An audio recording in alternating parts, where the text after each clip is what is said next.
y entender algo sobre la adoración, sobre la alabanza. El capítulo 1, versículo 20 de Job. Job es una historia muy conocida por todos, ¿no? Todos conocemos a Job como el padre de la paciencia. Job es el hombre de la paciencia.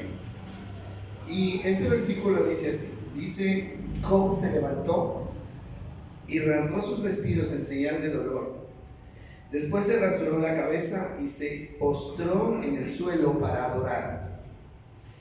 Y dijo: desnudo salí del vientre de mi madre y desnudo estaré cuando me vaya.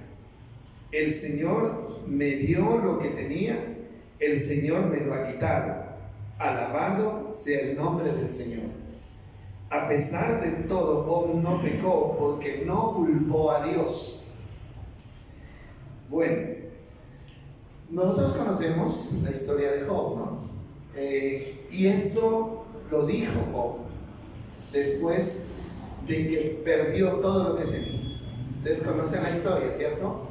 Job era un hombre muy rico, tenía una hermosa familia, pero en cuestión de días lo perdió absolutamente todo. Perdió los bienes y también perdió a sus hijos, ¿no? Entonces, la pregunta es, normalmente, ¿cuál sería la actitud de un ser humano frente a una situación como esta, ¿no? La actitud normal del ser humano sería que renegar, quejarse, ¿no? Además, hay que entender una cosa, y es que Job era un hombre recto, perfecto y temeroso de Dios. Cuando una persona es mala, digamos así, pues como que dice: bueno, lo que estoy recibiendo es lo que merezco. Pero él era recto, temeroso de Dios, y a pesar de todo le viene toda esta situación. ¿Qué pasó entonces? Resulta que la actitud de Job fue diferente. Dice que hace dos cosas: rasga sus vestidos y se rapa la cabeza, ¿no? Esas eran dos maneras de demostrar el dolor que sentía por la pérdida, más que todo de su familia, ¿no? De sus hijos, porque dice que en un día murieron los 10 hijos. Estaban en una fiesta y la casa se derrumbó y los aplastó a todos. Entonces, y cuando todo está terminado, ¿no? Él expresa su dolor, pero lo que él mantiene es su actitud de adoración a Dios. Dice que él luego dice que se postra, ¿no? Se rasura la cabeza y se postra en el suelo para adorar. Nosotros podemos, ¿no?, tomar cualquier actitud después de un problema, después de una situación. Algunos toman la actitud de culpar a Dios, otros toman la actitud de apartarse del Señor, pero él toma la actitud de ¿qué? De adorar, ¿no? Y hace dos cosas. Y él dice, miren lo que dice respecto a la pérdida material, ¿no? Dice: y dijo: desnudo salí del vientre de mi madre y desnudo estaré cuando me vaya. Era consciente de que lo que había recibido era algo que Dios le había dado y que él tenía derecho a tomarlo cuando quisiera, así que no tenía ningún problema con eso. Y lo otro que dice: el Señor me lo dio, me dio lo que tenía, el Señor me lo ha quitado, alabado sea el Señor. Ahora, ¿cuál es la lección que nosotros podemos recibir de esto? A Dios le gusta que nosotros mantengamos esa actitud de adoración y de alabanza a pesar de los problemas que estemos enfrentando. ¿Por qué? Porque alabar a Dios cuando todo está bien es fácil, cualquiera lo hace. No, pues tengo salud, tengo dinero, tengo trabajo, no me falta nada, gloria a Dios. Eso es fácil, sencillo. Pero cuando las cosas comienzan a ponerse mal, difíciles, ahí es donde realmente Dios espera que sigamos teniendo esa actitud de alabanza y de adoración delante de nuestro Dios. Entonces, nosotros tenemos que ser conscientes de esto. Yo creo que todos estamos enfrentando luchas, diferentes luchas, ¿cierto? Unos más, otros menos, unos problemas de salud, otros problemas económicos, otros los dos, ¿no? Problemas familiares. Pero ¿qué espera Dios de nosotros? Que a pesar de eso, nosotros podamos adorar a Dios de corazón. Y lo que dice el 22 me llama la atención, y dice el último texto que dice, a pesar de todo, Job no pecó porque no culpó a Dios. Ahora, culpar a Dios puede convertirse en pecado, ¿cierto? Entonces, te voy a alabar, te voy a adorar, te voy a bendecir, porque tú no tienes la culpa de lo que me está pasando. Tú lo único que has hecho es bendecirme, ayudarme, protegerme, proveerme. Y esa es la actitud que nosotros tenemos que tener. Amén. Entonces, con esa actitud, en este momento no pensemos en que Dios está en contra de nosotros, en que Dios quiere castigarnos. No, Dios lo único que quiere es bendecirnos. Y eso tiene que darnos a nosotros una actitud de adoración para Él. Vamos a estar de pie y agradezcale al Señor. Dígale, voy a dejar de lado el dolor, voy a dejar de lado la angustia, la preocupación, y hoy solamente quiero adorarte y agradecerte. Señor, gracias, Padre. Gracias, Señor, porque estos ejemplos escritos en tu palabra son para enseñarnos cuál es la actitud que debemos tener nosotros, Dios. Padre de la gloria, Señor, somos conscientes de que estamos en un mundo, Señor, que no ofrece nada bueno. Señor, estamos en un mundo lleno de amenazas, Dios, lleno de problemas y de dificultades. Señor, gracias porque tú, Señor, permaneces fiel a tus promesas, Señor. Padre, gracias porque tú nos pruebas, Señor, tú pruebas nuestra fe y nuestra fidelidad. Y queremos tener la misma actitud que tuvo este hombre Job, Señor.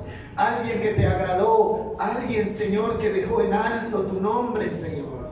Padre, con la gratitud, con la fidelidad, con esa actitud, Señor, de adoración, de alabanza, con esa actitud de humildad, Señor, a pesar de estar siendo azotado, Señor, por todas las pruebas y sufrimientos, Señor. Padre, queremos dejar de lado cualquier sufrimiento esta mañana y poder decirte que estos minutos de hoy, Señor, estos minutos son para adorarte, para bendecirte y para reconocer lo bueno que tú has sido con nosotros, Señor. Padre, no eres culpable de nada de lo que está pasando en este mundo. Tú lo único que has hecho es cuidarnos, bendecirnos, protegernos. Por eso queremos adorarte, Señor. Y hágalo de corazón. Estas canciones son una forma de decirle a Dios lo grande que es, lo importante que es para nosotros. Hágalo y el Señor lo fortalecerá. El Señor estará con usted y estará con nosotros esta mañana. Gracias, Dios. Gracias, Señor Jesús. Gracias.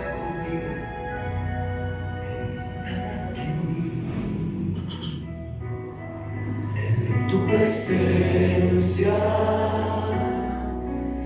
es el momento que tanto esté. Estar aquí y adorarte es el momento que tanto esté. Oh, gloriosa santidad, gloriosa santidad, que llenas el lugar, llenas mi corazón.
llenar, Señor, nuestra vida de lo que necesitemos, Señor. Estamos esperando este momento en que podamos encontrarnos contigo, Señor. En que podamos, Señor, recibir las fuerzas que necesitamos, Dios, para poder recibir, Señor, la bendición que anhelamos, Dios. Gracias porque estás aquí, Señor. Estamos aquí, Señor, como tus hijos, como tu pueblo, Señor, necesitados de ti, Señor. Gracias, Dios. Somos conscientes de que vinimos aquí porque tenemos una necesidad, y la necesidad es de llenarnos de fuerzas, la necesidad es llenarnos de fe, la necesidad es de tomarnos de la mano, y el Señor está aquí para decirnos que podemos seguir confiando en Él. Él está aquí para decirnos que Él está atento a nuestras necesidades y que quiere ayudarnos. Él quiere extender su mano para levantarnos. Señor, haz lo que tengas que hacer con nosotros mientras te adoramos, porque solo queremos adorarte, Señor. Gracias, Dios. Nada que te pueda sorprender, solo un corazón quebrantado una y otra vez.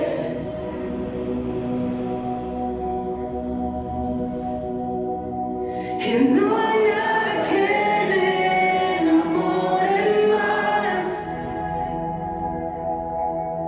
nada que me apasione más, solo tu presencia, solo tu mirada me hace suspirar.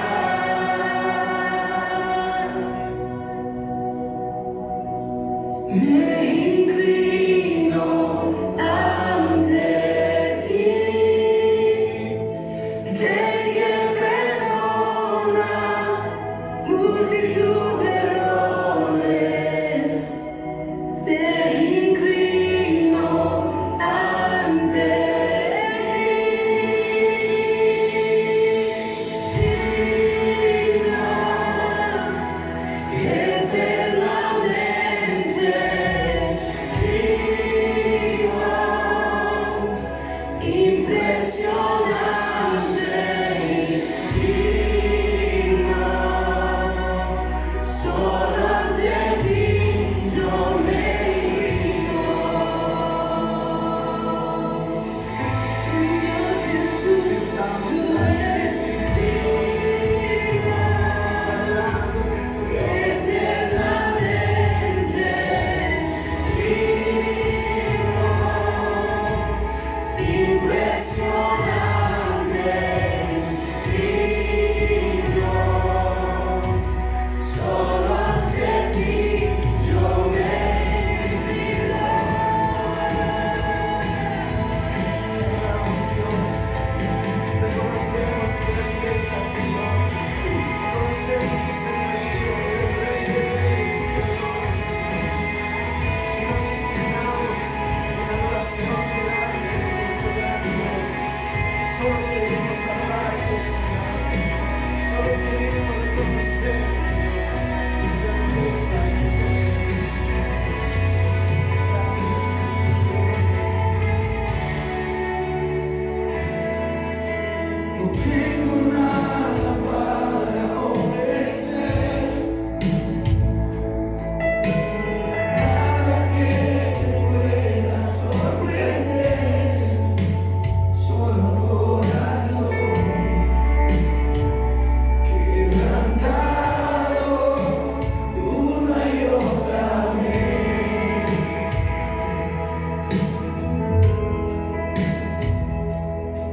Y no hay nada que me enamore más,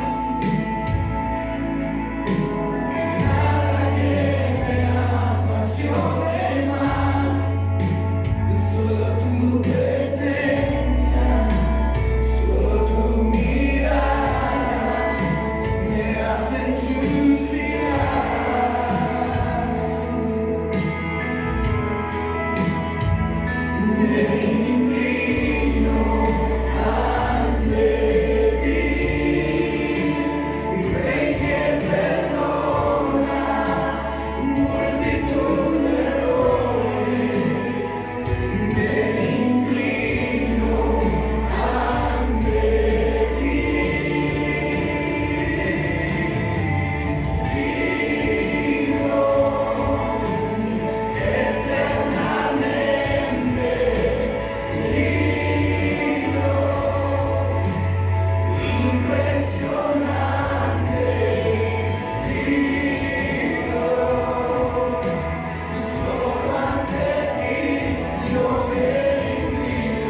ya de una vez vamos a ir a Romanos capítulo 1, versículo 17, por favor.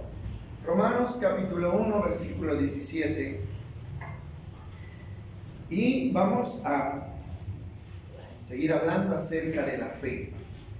1:17 de Romanos.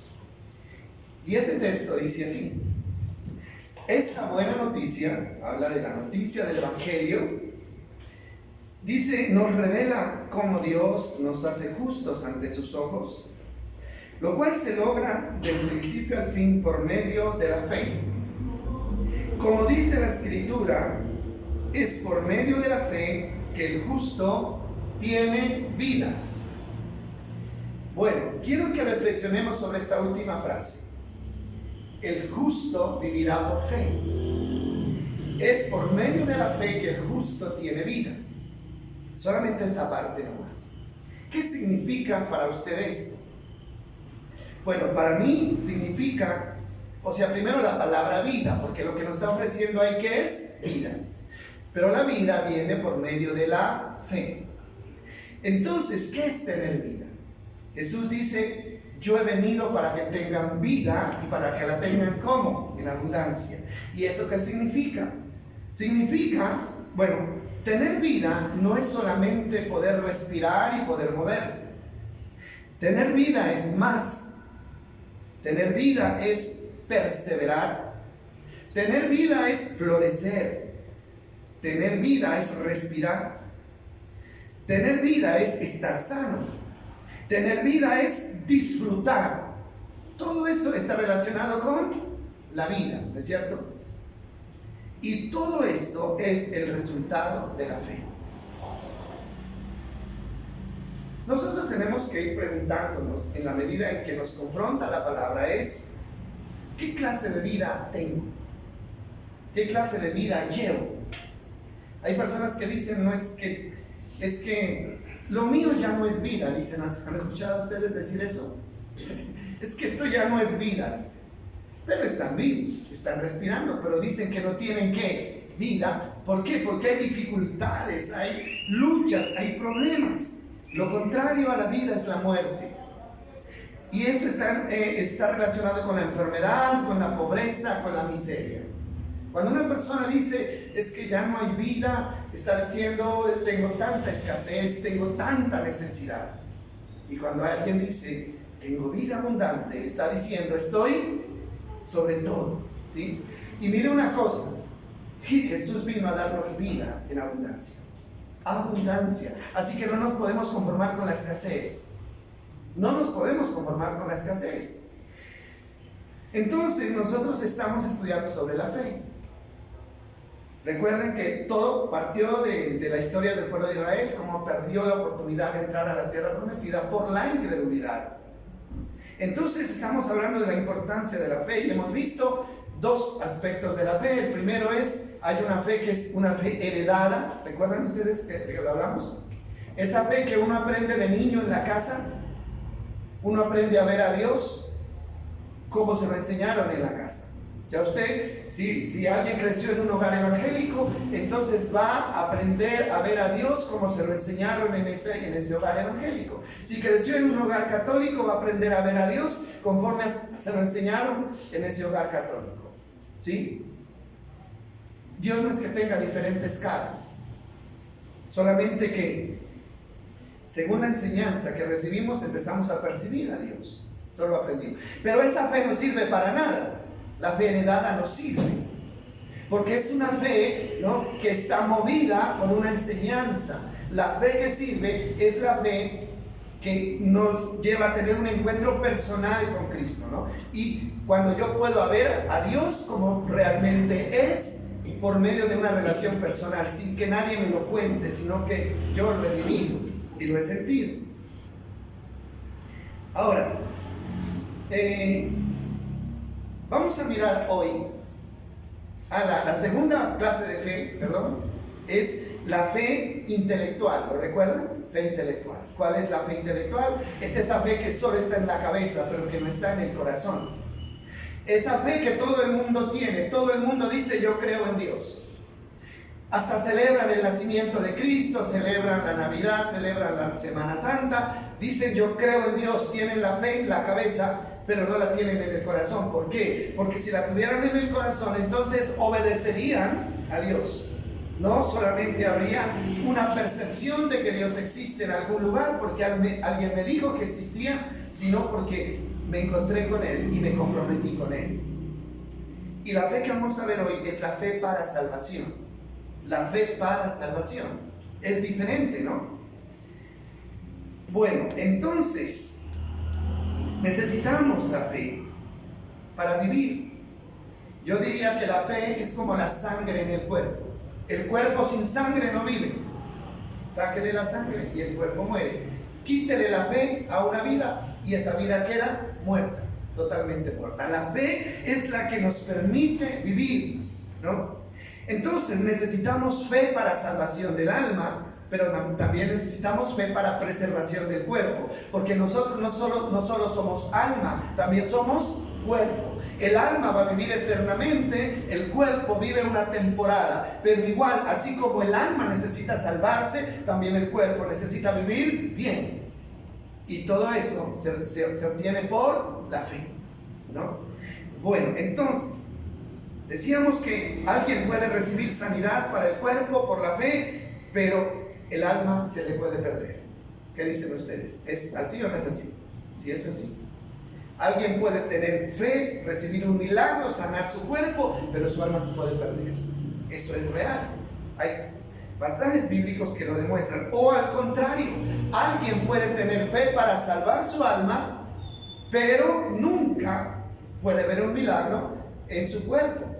Nunca lo va a ver. ¿Por qué? Porque son dos clases de fe totalmente diferentes. Entonces vamos a mirar Lucas 17:12, que es un pasaje que nos muestra un poco acerca de que algunos tienen fe para salvación y para sanidad, otros solamente tienen fe para sanidad, pero la salvación nunca les llega. Lucas capítulo 17, versículo 12. Ese es el caso de los 10 leprosos que fueron sanados.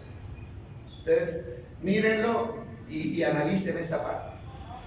Dice así: al entrar en una aldea, 10 leprosos se quedaron a la distancia, gritando: Jesús, Maestro, ten compasión de nosotros. Jesús los miró y dijo: vayan a presentarse a los sacerdotes. Y mientras ellos iban, quedaron limpios de la lepra. 15. Uno de ellos, cuando vio que estaba sano, volvió a Jesús y exclamó: alaben a Dios. Y cayó al suelo a los pies de Jesús y le agradeció por lo que había hecho, y ese hombre era samaritano. Jesús preguntó: ¿no sané a 10? ¿A 10 hombres? ¿Dónde están los otros 9? Ninguno volvió para darle gloria a Dios excepto este extranjero. Bueno, ¿cómo lo toma usted ahí? 10 fueron sanados, ¿cierto? 10. Los 10 fueron sanos porque los 10 tuvieron fe para sanidad del cuerpo.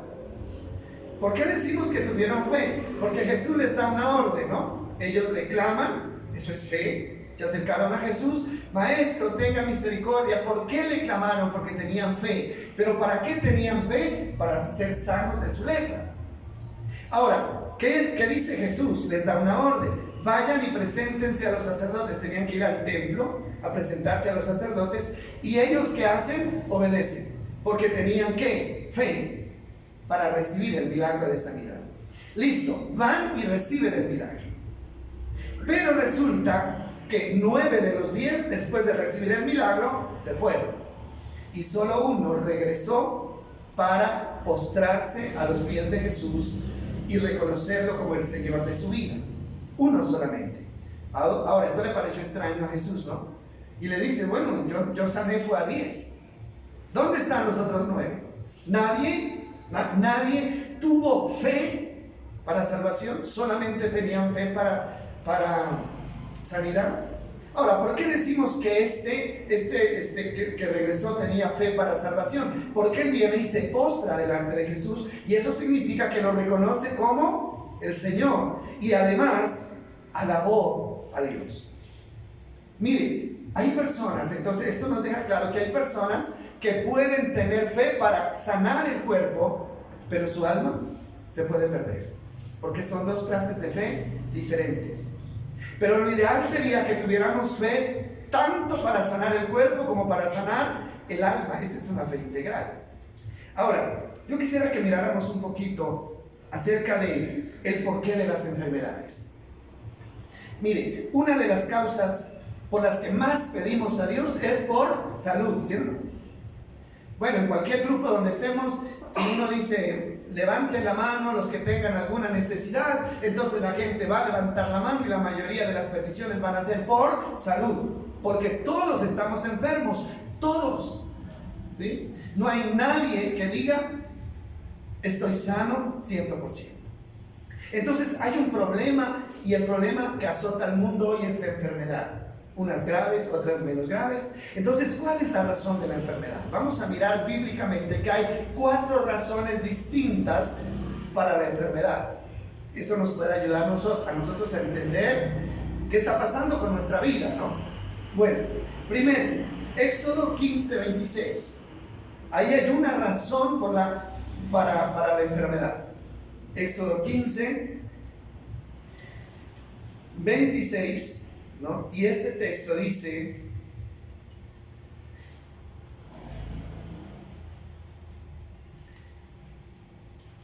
así, eso le dijo Dios al pueblo de Israel cuando lo sacó de Egipto. Les dijo: si ustedes escuchan atentamente la voz del Señor su Dios y hacen lo que es correcto ante sus ojos, obedeciendo sus mandatos y cumpliendo todos sus decretos, entonces no les enviaré ninguna de las enfermedades que envié a los egipcios, porque yo soy el Señor quien los sana. ¿Qué significa eso? Una de las causas de las enfermedades es la desobediencia. ¿Estamos de acuerdo, no? ¿Qué le dijo Dios al pueblo? Una promesa. Los sacó de Egipto. En Egipto ellos estaban enfermos, igual que se enfermaban los egipcios, que no eran pueblo de Dios. Y Él les hace una promesa: si ustedes obedecen, si escuchan, si obedecen mis mandatos, yo les prometo que ninguna de esas enfermedades que tuvieron allá van a tener ustedes, ninguna. La sanidad, una vida sana y plena, está condicionada a la obediencia de los mandamientos del Señor. Entonces, una de las causas de la enfermedad puede ser la desobediencia, ¿sí? Y no solamente la desobediencia de pecados graves, ¿sí? ¿Por qué? Porque a veces uno dice, pues yo no estoy cometiendo pecados graves, yo no... Puedo decir, yo no soy adúltero, ni fornicario, ni asesino, ni secuestrador. Entonces, ¿por qué las enfermedades? Resulta que hay mandatos que son elementales, pero que tienen que ver con nuestra salud física. Por decir algo, lo que dice la Biblia: por nada estén, ¿qué? Angustiados, afanosos, por nada. ¿Es un mandato o no es un mandato? ¿Qué dicen ustedes? Es un mandato. Estén tranquilos. No vivan vidas preocupadas, angustiadas. Ese es un mandato. Si usted obedece y logra tener una vida tranquila, entonces como respuesta a eso usted tendrá salud física, porque la mayoría de las enfermedades tienen que ver con la angustia, con la desesperación, con la preocupación. ¿Sí estamos de acuerdo? Entonces a veces desobedecemos órdenes que parecen pequeñas para nosotros, pero que vienen a ¿qué? Afectar nuestras vidas. En segundo lugar, vamos a mirar que también la enfermedad puede tener otra causa. Juan 1:9. Esa es la primera causa, ¿no? Desobediencia. Juan 1:9. Perdón, Juan 9:1 es, ¿no? Mire, este es bonito. Para entender, simplemente para entender. Mientras caminaba Jesús, vino un hombre que era ciego de nacimiento. El 2 dice: Rabí, ¿por qué nació ciego este hombre?, le preguntaron sus discípulos. ¿Fue por sus propios pecados o por el pecado de sus padres? Entonces Jesús le responde en el versículo 3: No fue por sus pecados, ni tampoco por los pecados de sus padres, contestó Jesús. Nació ciego para que todos vean el poder de Dios en él. Segunda causa de las enfermedades, ¿no? No tiene nada que ver con el pecado. No todas las enfermedades son consecuencia de pecado. ¿Por qué? Porque una persona puede estar enferma, o a una pareja le pueden hacer un hijo ciego, o le pueden hacer un hijo sordo, y la gente dice, castigo, ¿no? No siempre es castigo. Entonces, una pregunta directa. Un muchacho ciego, nació ciego, y le llamó la atención a los discípulos porque ellos pensaban que todo era consecuencia del pecado. Por eso ellos aseguraron dos cosas: o los padres pecaron o este pecó. Es imposible que él hubiera pecado en el vientre de la madre, ¿no? Eso era como una pregunta como un poco absurda. Pero Jesús le responde y le dice: ni pecó el padre, ni pecó el muchacho. Esta enfermedad es por una razón, y la razón ¿cuál es? Para que todos vean el poder de Dios en él. Nació ciego para que en algún momento Dios lo pudiera sanar, y así el mundo pudiera ver que Dios es un Dios sanador. ¿Sí me hago entender, no? Entonces puede ser esa la causa de la enfermedad. Otro caso es el caso de Lázaro. ¿Recuerdan ustedes a Lázaro?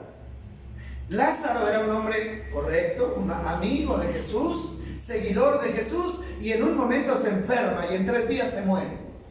¿Sí? Se murió. Jesús pudo haber ido y lo pudo haber sanado, porque le mandaron a decir: venga, sánelo. Jesús dijo: yo no voy a sanar. Esperó que se muriera.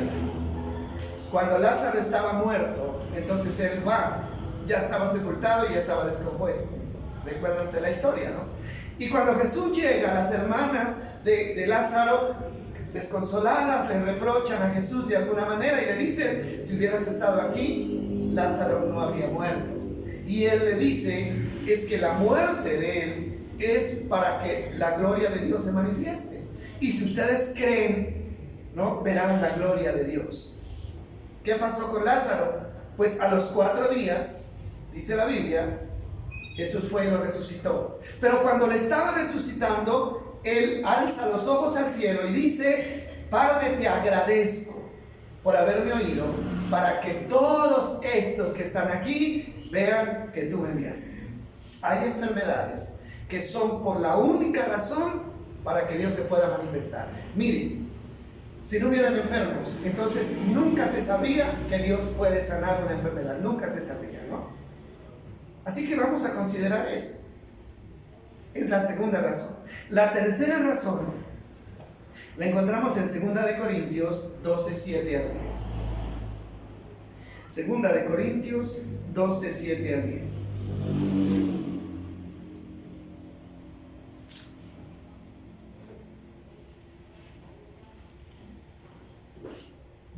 Miren lo que dice el texto. Está hablando el apóstol Pablo, y él dice así: aun cuando he recibido de Dios revelaciones tan maravillosas, así que para impedir que me volviera orgulloso, se me dio una espina en mi carne, un mensajero de Satanás para atormentarme e impedir que me volviera orgulloso. En 3 ocasiones distintas le supliqué al Señor que me la quitara. Cada vez Él me dijo: mi gracia es todo lo que necesitas. Mi poder actúa mejor en la debilidad. Así que ahora me alegra jactarme de mis debilidades, para que el poder de Cristo pueda actuar a través de mí. ¿Quién está hablando? Pablo. Un hombre de Dios. Un hombre que no tenía, podríamos decir, ningún reproche. Pero dice que a Pablo Dios le dio una revelación maravillosa, ¿no? Pues él no dice qué fue lo que vio, pero tuvo el privilegio de tener una revelación y ver cosas muy, muy grandes. Y eso que él vio lo pudo haber enorgullecido. ¿Sí? Eso es lo que dice acá. Él pudo haber dicho: bueno, Dios ya me mostró, soy importante para Dios. Entonces eso pudo haberlo hecho crecerse y enorgullecerse. Miren lo que dice aquí, ¿no? Entonces es claro que dice el versículo 7, dice, aun cuando he recibido de Dios revelaciones tan maravillosas, así que para impedir que me volviera orgulloso, se me dio una espina en mi carne. ¿Cuál era la espina? Una enfermedad. No se sabe cuál era la enfermedad, porque Pablo nunca dijo cuál era la enfermedad. Algunos dicen que era problema de los ojos, que no podía ver.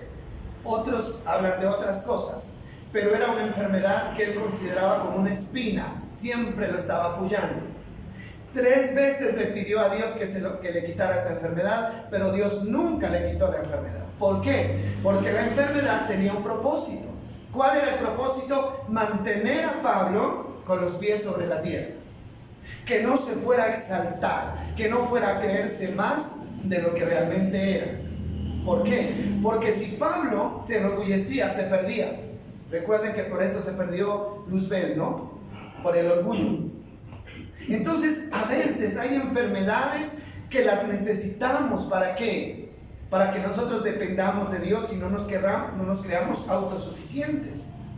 A veces el dolor nos acerca a Dios, la necesidad nos acerca a Dios. Si todo estuviera bien, si no hubiera necesidades, tal vez haríamos a Dios a un lado. ¿Para qué necesito a Dios si lo tengo todo? Pero mire la respuesta del Señor cuando Dios le pide a Pablo le pide a Dios que lo sane. Entonces dice, cada vez que lo oró, el versículo 9, dice, la respuesta de Dios a la oración de Pablo fue, cada vez Él me dijo, mi gracia es todo lo que necesitas, mi poder actúa mejor en la debilidad. ¿Sí?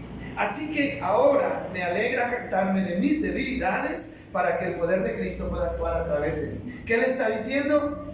Sí, o sea, el poder de Dios se manifiesta en la debilidad, lo que decíamos antes, ¿no? Si no hay una persona enferma, entonces ¿cómo vamos a saber que Dios puede sanar? Dios necesita la enfermedad para poder mostrar su poder de sanidad. Dios la necesita. Dios necesita meternos en problemas para comprobarnos que Él puede sacarnos de esos problemas. No sé si me estoy haciendo entender.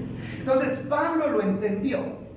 Y él dijo, si eso es así, entonces yo me alegro en mi debilidad. ¿Por qué? Porque a través de mi debilidad soy un instrumento para que Dios muestre su poder a través de mí.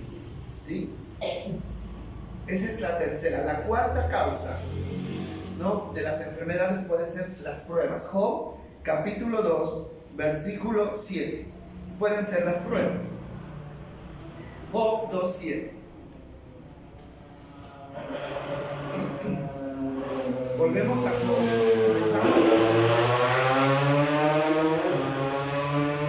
Y miren lo que pasa con Job. Además de haber perdido todo, sus bienes, su familia, ustedes saben eso. Lo último que hace, ¿no?, es Dios permitirle a Satanás, ¿no?, que le toque el cuerpo. Y dice, entonces Satanás salió de la presencia de Dios e hirió a Job con terribles llagas de la piel, desde la cabeza hasta los pies, ¿no? Bueno, y dice el 8, Job, sentado entre ceniza, se rascaba con un trozo de teja. Y su esposa le dijo, todavía intentas conservar tu integridad, maldice a Dios y muérete. Bueno, esa era la condición de Job. Job, ¿no?, recibe una enfermedad en el cuerpo. ¿Por qué? ¿Por pecado? No, porque él era un hombre perfecto, recto, temeroso de Dios y apartado del mal. Sin embargo, tuvo una enfermedad. ¿Era orgulloso? No, no tenía que ver ni con pecado, no tenía que ver ni con orgullo, no tenía que ver ni con desobediencia de ninguna clase. Solamente Dios estaba probándolo.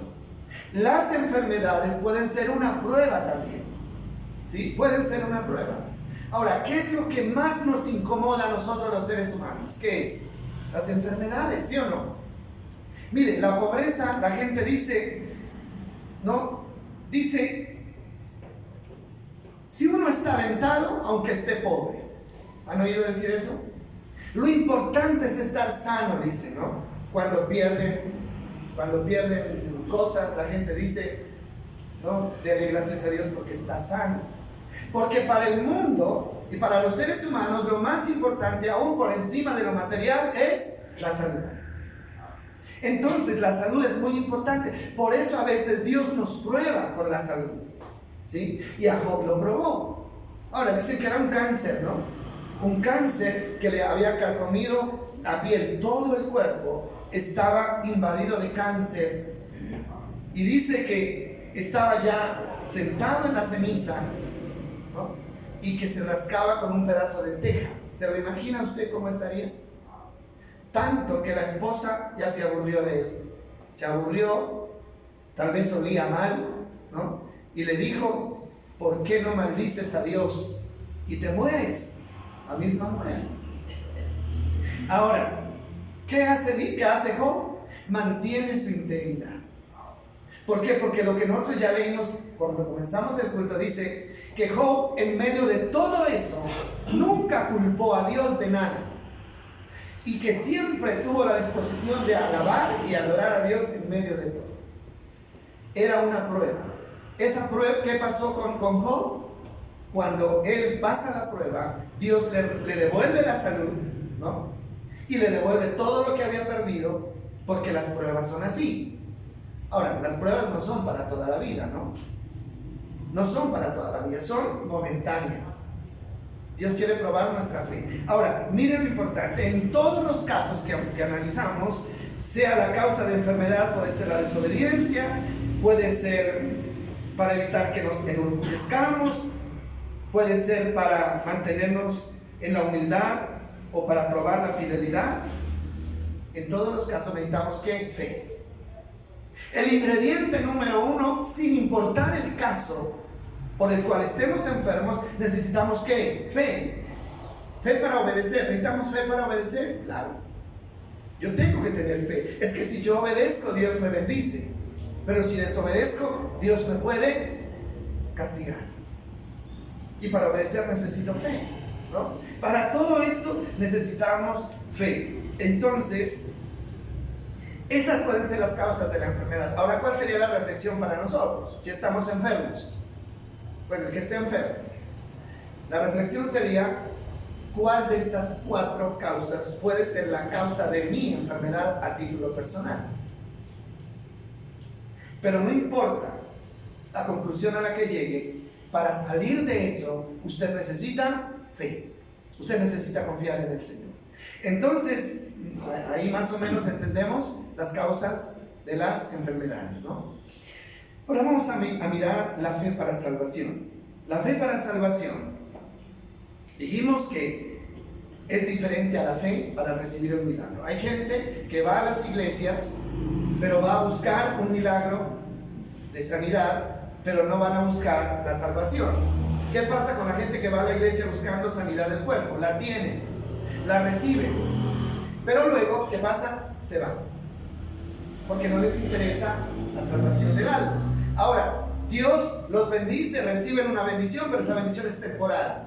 La salud dura hasta que usted se vuelva a enfermar o hasta que usted se muera, pero la salvación del alma es un beneficio que lo vamos a disfrutar por toda la eternidad. Entonces, ¿cómo se obtiene? O sea, ¿cómo funciona la fe para salvación? Esto también nos puede ayudar a nosotros para darnos cuenta dónde estamos. Juan 3, 16 al 19. Fe para salvación. ¿Tengo fe para salvación? ¿He creído para salvación? Analicémoslo. Juan capítulo 3, versículo 16. Este texto bonito, ¿no? Es muy bonito el texto. Estos eran los textos que el primero que nos aprendíamos de memoria cuando llegamos a la iglesia era este, ¿no? Pero es que ese texto funciona con los de abajo, con los que siguen. Dice: pues Dios amó tanto al mundo que dio a su único Hijo, para que todo aquel que en Él crea, ¿qué dice? No se pierda, sino que tenga vida eterna. La salvación del alma se obtiene a través de ¿qué? De la fe. El que cree es el que no se pierde. Pero miren lo que sigue diciendo el texto, versículo 17. Dios no envió a su Hijo al mundo para condenar al mundo, sino para salvarlo por medio de él. ¿Quién salva al mundo de la perdición? Cristo Jesús. A eso vino Cristo. Versículo 18. No hay condenación, oiga bien, está hablando de la condenación del infierno. No hay condenación para todo aquel que cree en Cristo. Pero todo el que no cree en Él ya ha sido condenado. Ya, tiempo presente. Por no haber creído en el único, en el Hijo de Dios. Y el 19, si quieren, dice así. Y esta condenación se basa en el siguiente hecho.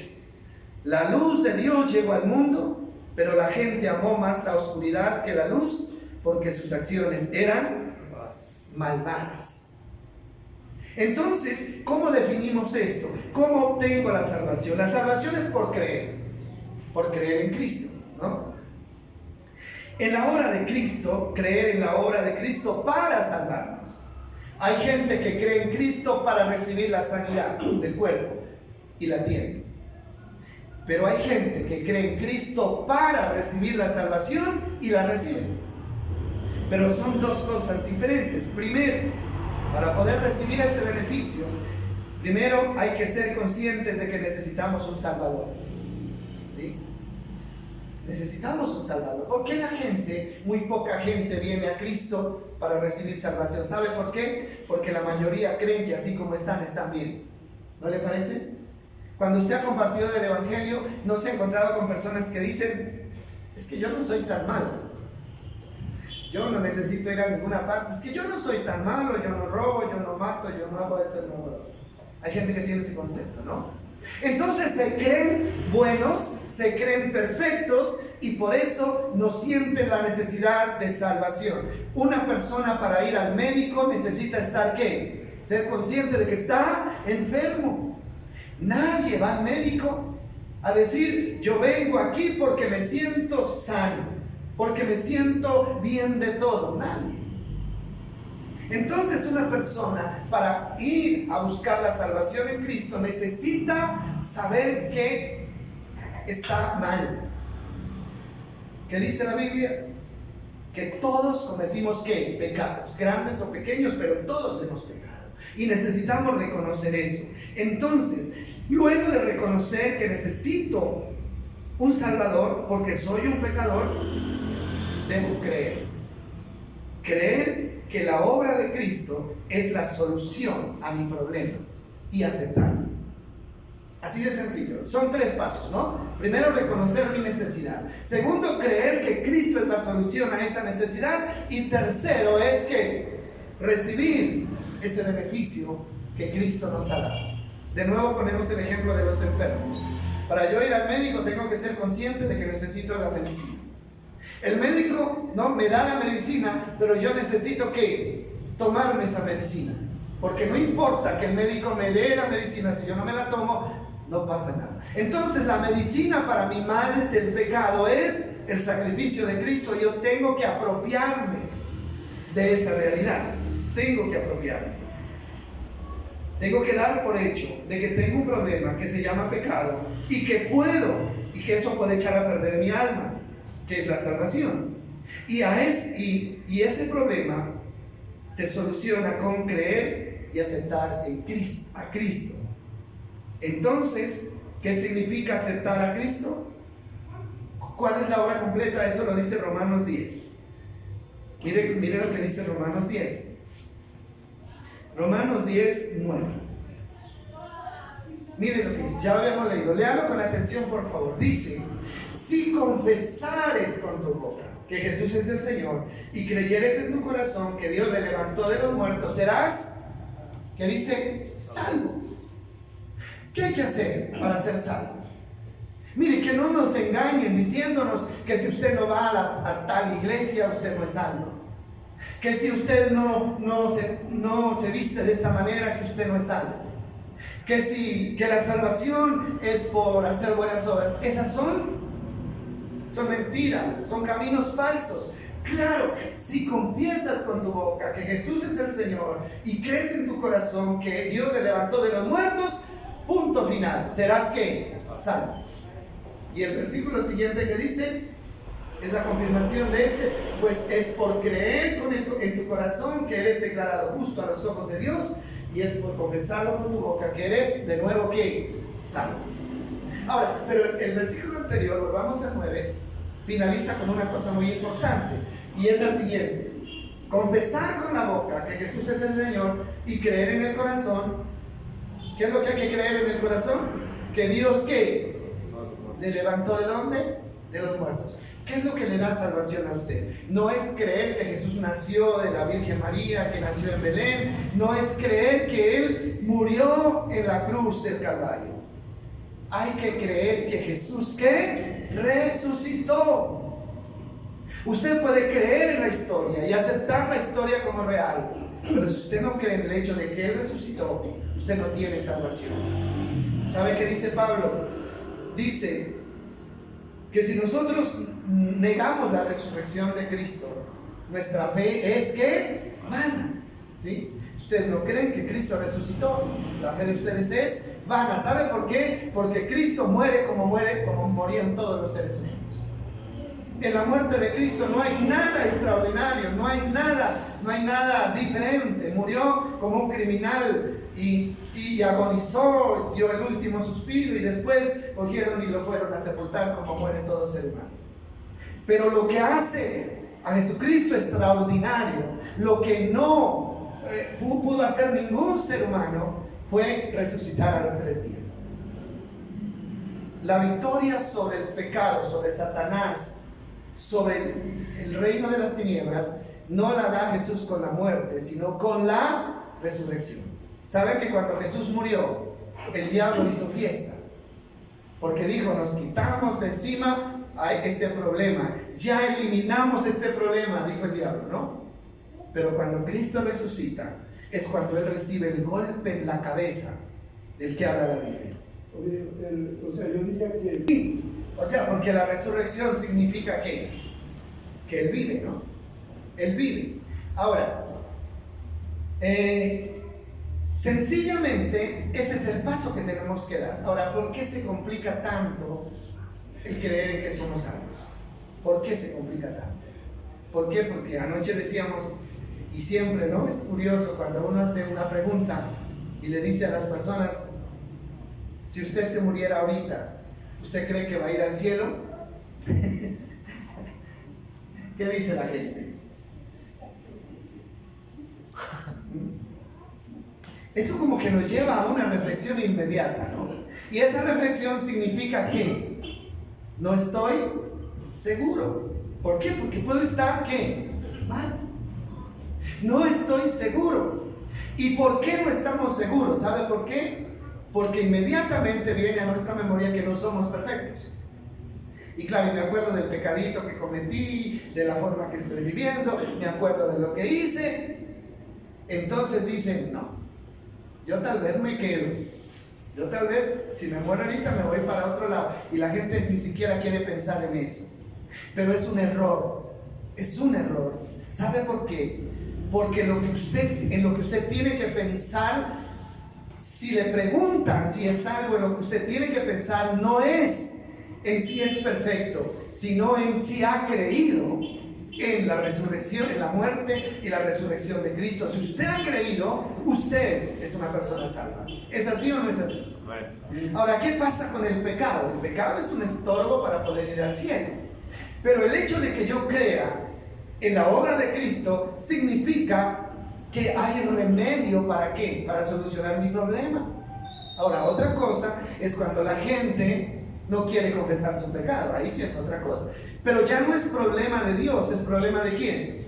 De nosotros. Ahora, estamos vivos, ¿no? Y nos están preguntando: si usted se muriera mañana, ¿se va al cielo o no se va al cielo?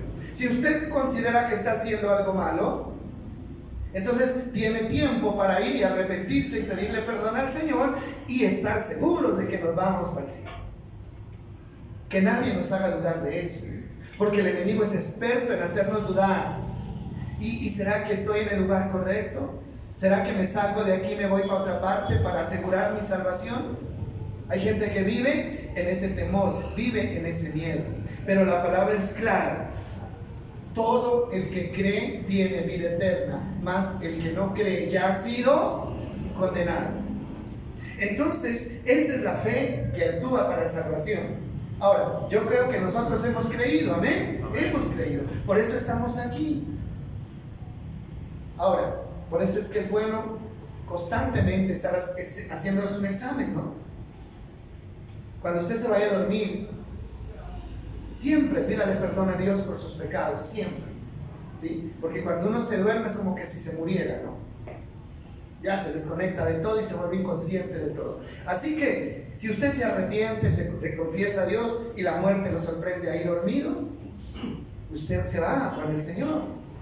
Por eso la Biblia dice que el que confiesa sus pecados alcanzará ¿qué? Misericordia. Siempre alcanzará misericordia. El problema es no nos descuidemos.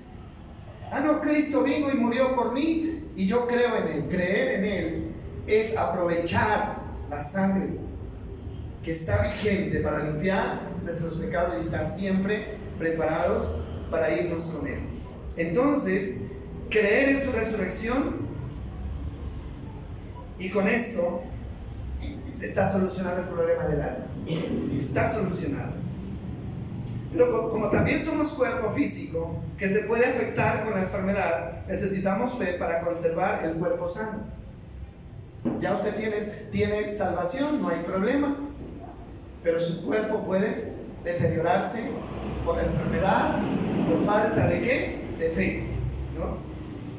Mire, durante el ministerio terrenal Jesús sanó a muchos enfermos, porque siempre han habido enfermos, siempre. Pero no todos los que fueron sanados siguieron a Jesús, no todos los siguieron. La gente que participó de los milagros de Jesús, ¿recuerdan ustedes la multiplicación de los panes y de los peces? Lo recuerdan, ¿no? Ellos vieron el milagro, comieron del milagro, fueron testigos del milagro y al otro día, ¿recuerdan ustedes? Fueron a Jesús, ¿no? Pensando que Él iba a seguir multiplicando los panes y los peces para seguirle llenando el estómago. Pero Jesús no quiso. Ya. ¿Sabe por qué? Porque les dijo, ustedes me buscan porque comieron y se llenaron. Pero yo no he venido a llenarles el estómago, a solucionar el problema del hambre. No, yo vine a solucionar el problema del pecado. Por eso dice, yo soy el pan vivo que ha descendido del cielo y el que de mí come no morirá eternamente. Entonces, ¿qué dijeron ellos? No nos interesa. No nos interesa. Lo del alma no nos interesa. Nos interesa ¿qué? Lo material. ¿Y qué hicieron? Todos, ¿no? Más de 5,000 personas le dieron la espalda y se fueron. Hay mucha gente así, que no le interesa la salvación del alma, que lo único que les interesa ¿qué es? Los milagros, ¿es cierto? Por eso las iglesias que promocionan los milagros son las más llenas, son las que más se llenan, son las más grandes. ¿Se han dado cuenta ustedes de eso? Por eso ahora la mayoría de iglesias, la propaganda de las iglesias son los milagros. Sanidad y milagros, campaña de milagros, venga y reciba su milagro, y milagros, y la gente mire, así.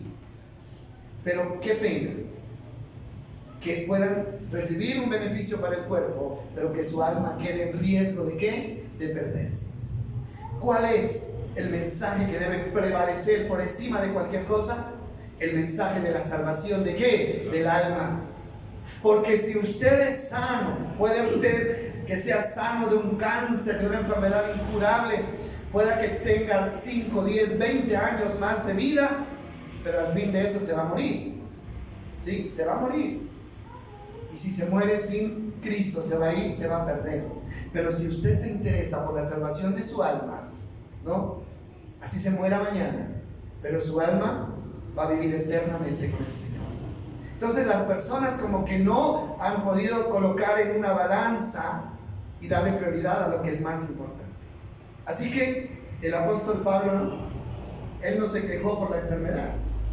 Él dijo, bueno, si esto es necesario, gloria a Dios por eso, porque a él le interesaba más manifestar el poder de Dios a través de su vida. Entonces lo ideal sería poder tener una fe integral, ¿no? Una fe que nos sirva tanto para salvar nuestra alma y que nos sirva también para sanar nuestro cuerpo. Eso sería bueno. Ahí tendríamos vida en abundancia. ¿Sí o no? Y esa fe no es del hombre, esa fe es del Espíritu Santo. ¿Qué dice Gálatas 5:22? Que la fe es fruto ¿de qué? Del Espíritu Santo. ¿Es así o no es así? Entonces, esa fe que me ayuda a poder tener la vida abundante, tanto en lo espiritual como en lo material, es la fe que viene como regalo del Espíritu Santo. Eso no está en nosotros. ¿Sí? Entonces, la situación aquí ya no es pedirle al Señor, Señor, auménteme la fe. Porque el fruto del Espíritu es amor, ¿no? Es gozo, es paz. Ahora, ¿se puede tener amor, gozo y paz sin el Espíritu? Sí se puede. Sí. ¿No? Hay gente que no tiene el Espíritu Santo y aman. Hay gente que no tiene el Espíritu Santo y tienen paz. Hay otros que tienen gozo. Vaya a ver esas discotecas, ¿no? Cómo la gente se goza. Pero no es por el Espíritu Santo. ¿Por qué? Porque el amor puede nacer de una manera natural, el gozo puede ser de una manera natural y la paz también puede ser de una manera natural, pero es un amor imperfecto. El amor humano es imperfecto. El amor humano es ese amor que dice: yo amo pero si me aman, yo doy pero si me dan. El gozo natural que tiene el mundo es un gozo que depende de las circunstancias. Si todo está bien, me alegro, pero si las cosas cambian, entonces me amargo. La paz que da el mundo es una paz diferente a la paz del Espíritu, porque la paz del mundo es: estoy tranquilo si tengo plata, si estoy alentado, estoy tranquilo, pero si no tengo plata, si me enfermo, entonces me angustio. Y Jesús dijo que la paz que el mundo daba era diferente a la paz que Él ofrecía. Lo mismo pasa con la fe. La fe también puede estar de una manera natural. Todo el mundo tiene fe. Mire, la gente que emprende un negocio, lo emprende ¿por qué? Porque tiene fe. La fe que intenta construir algo, lo intenta porque tiene fe. Es más, todos los días la gente se levanta a luchar con la vida porque tienen fe. Pero es una fe que natural. Pero también es una fe frágil, es una fe débil, ¿no? Es una fe que depende ¿de qué? De las circunstancias. Entonces, la fe del Espíritu es una fe que nos ayuda a avanzar firmes sin importar las circunstancias que estemos enfrentando. Esa es la fe del Espíritu, ¿no? Yo sigo creyéndole a Dios, así vea todo nublado. Sigo creyéndole a Dios, así no vea nada, pero le sigo creyendo a Dios. Esa es la fe que me va a llevar a la presencia de Dios y a finalizar el camino. Entonces, esa fe integral que me da vida abundante es una fe que la encuentro en la presencia del Espíritu Santo. Así que no es tanto yo le pido amor al Señor, que me dé amor para amar a los que me aborrecen. Es que yo le pido a Dios paciencia. Hay gente que le pide paciencia, ¿no? Pero Dios no le va a dar la paciencia independientemente de la fe o independientemente del amor. No, porque las 9 cosas que usted necesita para experimentar la vida abundante vienen en un solo paquete. Es un kit, ¿no? Un kit. Ahí está todo completo, lo que usted necesita. Entonces, el asunto no es: Señor, deme paciencia, o deme amor, o deme paz. El asunto es tratar de vivir bajo la llenura del Espíritu Santo. Si el Espíritu Santo vive en nosotros, nos controla, nos llena, usted no necesita pedirle nada de eso, porque eso viene ya incluido ahí. No sé si me estoy haciendo entender. Ahí viene incluido, ¿sí? ¿Qué es lo que necesitamos nosotros? No es más amor, no es más paciencia, no es más fe. Lo que necesitamos es la llenura del Espíritu Santo. Y ahí viene todo lo que usted necesita. ¿Estamos de acuerdo, no? Amén. Así que preocupémonos por nuestra relación con el Espíritu Santo. ¿Por qué Él esté ahí? ¿Por qué Él nos controle? ¿Por qué Él nos guíe? ¿Por qué Él nos ayude, nos hable todos los días? Entonces vamos a tener todo lo que necesitamos. Es una pérdida de tiempo que usted quiera tener paz sin la llenura del Espíritu Santo. No la va a tener. Es la paz, esa paz que va a lograr, es la paz, la misma paz que el mundo logra cuando cuando se gana la lotería, ¿no es cierto? O cuando le va bien en el negocio. Me dio paz. Pero cuando eso se acabe, ¿qué? Volvemos a la angustia. En cambio, la paz del Espíritu es una paz que puede perdurar en la pobreza, en la abundancia, como dice el cura, ¿no? En la enfermedad, en la salud. Ahí está la paz, la tranquilidad, ¿no? Ahí está la fidelidad a nuestro Dios. Entonces, miramos hoy la fe para salvación, miramos la fe como fruto del Espíritu Santo. A trabajar, mis amados, para darle al Espíritu Santo el lugar que Él se merece. Entonces, todo problema estará solucionado. Ahora, no es que usted no se vaya a enfermar. De pronto se puede enfermar, ¿no es cierto? De pronto puede llegar escasez económica a su vida. De pronto puede tener un problema familiar. Eso Dios no ha prometido mantenernos lejos de eso. Pero cuando eso llegue, si usted tiene al Espíritu Santo en su vida, usted no va a desesperarse, ni se va a enfermar, ni se va a angustiar, nada. Usted va a mantener tranquilo hasta que Dios obre y recompense su fidelidad. Amén. Vamos a orar. Señor, gracias. Tu palabra. Dios, es tan reconfortante, Señor, saber que tú has salvado, Señor, nuestra vida, nuestra alma del infierno. Hoy confesamos que somos salvos, Señor, porque hemos creído en que viniste a nacer, que estuviste aquí, Señor, en el mundo enseñándonos, que luego fuiste a la cruz, moriste y al tercer día resucitaste y te convertiste en el libertador de nuestra alma. Creemos en esa realidad, Señor, creemos en esa realidad. Creemos que tu sacrificio es el remedio para nuestro problema de pecado. Creemos también, Señor, que tú puedes darnos salud para nuestro cuerpo, Señor. Creemos, Dios, que puedes traer paz a nuestro corazón, que puedes traer amor, pero el amor sobrenatural, el amor incomprensible para el mundo, que es fruto de tu Espíritu. Gracias, Señor, porque tenemos todo a nuestra disposición para tener una vida en abundancia, pero reconocemos que nos hace falta fe, Señor.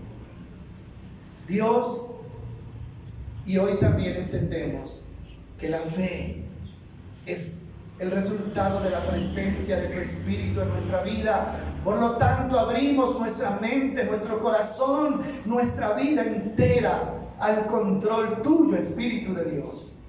Queremos depender de ti. Queremos caminar de tu mano. Queremos que tú nos ayudes en nuestras debilidades, aún a pedir como conviene. Gracias, Espíritu Santo, porque estás aquí, porque no te has ido, porque eres nuestro compañero, nuestro consolador, nuestro ayudador, el que nos revela los misterios de tu palabra.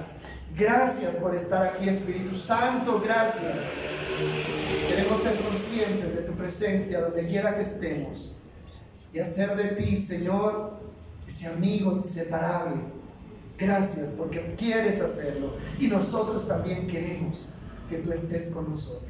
En el nombre de Jesús. Amén.